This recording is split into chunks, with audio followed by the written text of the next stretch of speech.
The 2027 quarterback class is buzzing. Let's talk some QB dominoes because Steve just dropped a major prediction that's going to shake up the whole entire class. Number one quarterback, Elijah Haven. Steve, you got him predicted to the Florida Gators. So my question is, how will this decision, if it goes the way that we think it's going to go towards the Gators, how will this impact the top available quarterbacks?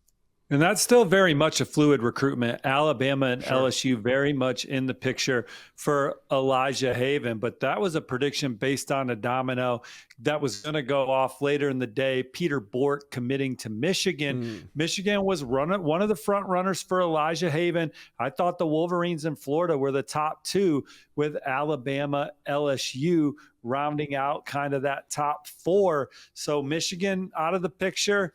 Florida, a program that's really done a great job recruiting Elijah Haven, making him and his family comfortable, making them feel like priorities, getting him to campus a couple times, the opportunity to come in behind DJ Lagway. Hopefully Lagway continues to progress and then build off that progress himself if he does ultimately choose to play for Florida. Those are exciting things, but Alabama and LSU still very much in play, but they're also recruiting other quarterbacks, particularly LSU.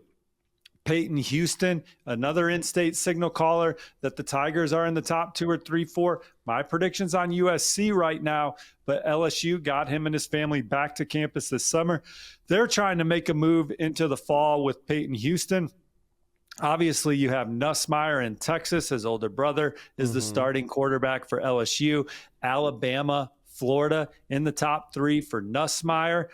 So it'll be interesting to see where some of these quarterbacks fall. And then LSU has also offered Kavian Bryant, Rivals' number 1 ranked quarterback. They're expected to get him on campus this fall. Texas is setting the pace there with Texas Tech, Florida State, some of the others involved with Kavian Bryant. And then Alabama, we talked Nussmeier, Elijah Haven. They've also offered Trent Seaborn from in-state, Alabaster Thompson. So it'll be interesting to see how Alabama's board maybe grows this fall. Does LSU's board grow? But I like where Florida stands for Elijah Haven on the heels of a big domino dropping Peter Bork to Michigan. Yeah. So you got number 1 quarterback Elijah Haven predicted to UF. He's from Louisiana. Now, how about let's move over to the state of Texas, talk a little bit more about Kavian Bryant, the number 2 ranked quarterback in the Rivals industry. And is there Texas A&M has their quarterback in Jace Johnson, so they're not involved here, but Kavian Bryant is the top quarterback in the state of Texas. Do you see Texas and Texas Tech letting him slip out of the state?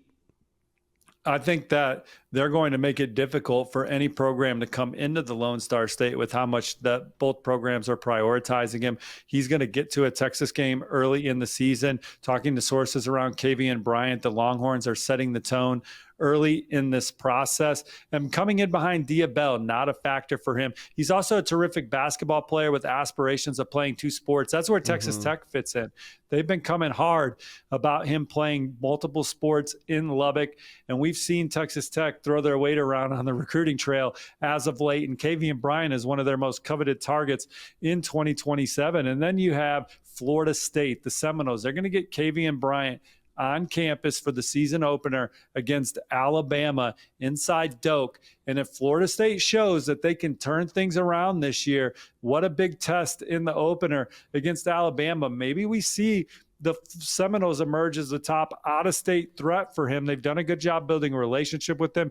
He likes Mike Norvell and his history, and he loves Florida State's history of dual sport athletes. He brought up Charlie Ward to me. I was surprised he even heard of Charlie Ward, Heisman Trophy winner that played for the Knicks. And I know some people listening to the show are like, how could someone not have heard of Charlie Ward? But you'd be surprised how long ago Charlie Ward played. 1993, man, 22 years ago. Time is flying by. But Charlie Ward's career resonating with Kavian Bryant right now, and the Seminoles have a big opportunity in the opener against Alabama to continue to really impress him. Yeah, and Charlie Ward actually still spends time around that FSU program. You can see him throughout those facilities every now and again. But yeah, that was almost 40 years ago now, so it was quite a long time, but a long time before the guys that we're talking about were even thought of or being born. 40 years ago. Did I just say 20? Jeez.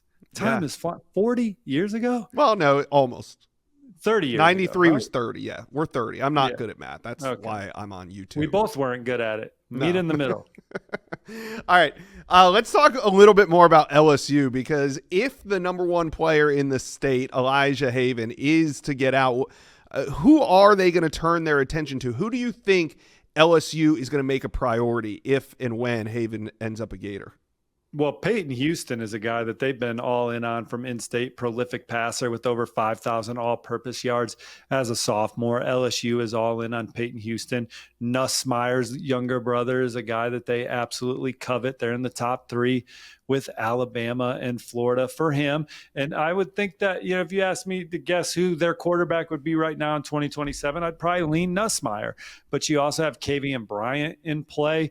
I know we just talked about some other programs, but at LSU expected to get Kavian Bryant on campus for a game this fall. So we'll see who emerges at the position, but those are 3 right away that LSU loves and is pushing hard for. All right. Now, number 5, Gunnar Rivers. We haven't really hit on him at all. Who are the contenders for Gunnar Rivers? Yeah, that's a recruitment that I'm still getting a feel for, but obviously NC State, where his dad is a legend, that connection and that program and what Coach Doran's been able to do. Certainly NC State's a program that factors into the mix. I know he visited Texas this offseason, and he's being held in high regards around college football recruiting offices across the country. So it'll be interesting to see where he takes his game visits this season. All right. Those are some of the quarterback dominoes. What do you guys think? We got some big names coming off the board soon. Let us know where you think they are headed.